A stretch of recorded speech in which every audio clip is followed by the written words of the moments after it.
In previous episodes, we heard about a night of anxiety in the land of Media, a dream that revealed the future, the birth of a baby named Cyrus, a child who was to change the fate of an empire. We saw how he grew up, rebelled, defeated Astyages, and laid the foundation of the Achaemenids. And in the previous episode, we accompanied him on the most glorious conquest in history, entering Babylon without bloodshed, with gates that seemed to open for him. But this was just the beginning. Babylon, the heart of ancient civilizations, a city with huge towers, magnificent temples, and people who spoke hundreds of languages and dialects. When Cyrus's army arrived, the people were waiting. They had seen many conquerors who came with swords and fire, but this time something different happened. Cyrus ordered, "No one has the right to touch a house. No temple should be damaged. No human being should be forcibly enslaved." The people looked on in amazement. Is this the same conqueror who defeated the mighty Babylonian army? So why does he treat them as friends? Unlike other kings, Cyrus believed that an empire would be established through justice, not fear. He gathered the elders of Babylon and said, "I have not come to destroy, I have come to rebuild. Your religion and culture are respected. The house of your gods is safe from now on. You are free, as you should always have been." A murmur went through the city.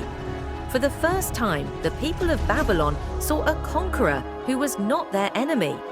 "He is the king, but he speaks to us like a brother," they said in the marketplaces.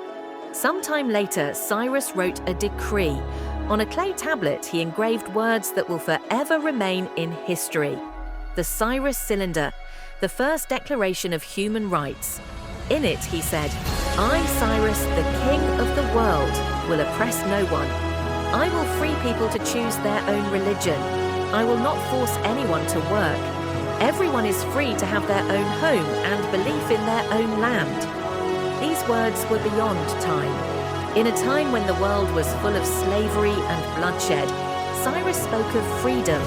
Among the people that Cyrus freed were a group that had been captives and displaced for years, the Jews, who had been driven from their land by the kings of Babylon. Every night they sat by the rivers, sang a sad song and prayed, "O God, who will free us from this captivity?" And the day came when they were answered. Cyrus commanded, "You are free. Return to Jerusalem, rebuild your temple."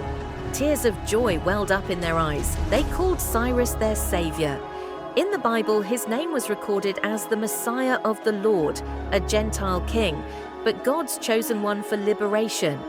Cyrus's empire expanded from the Indus River in the east to the Mediterranean Sea in the west, from the cold mountains of the Iranian plateau to the hot sands of Egypt. But the glory of this empire was not only in its size, its beauty was in its unity in diversity. Each people and nation had its own language and religion. No one had to be like another, but all lived under the banner of a king who upheld justice.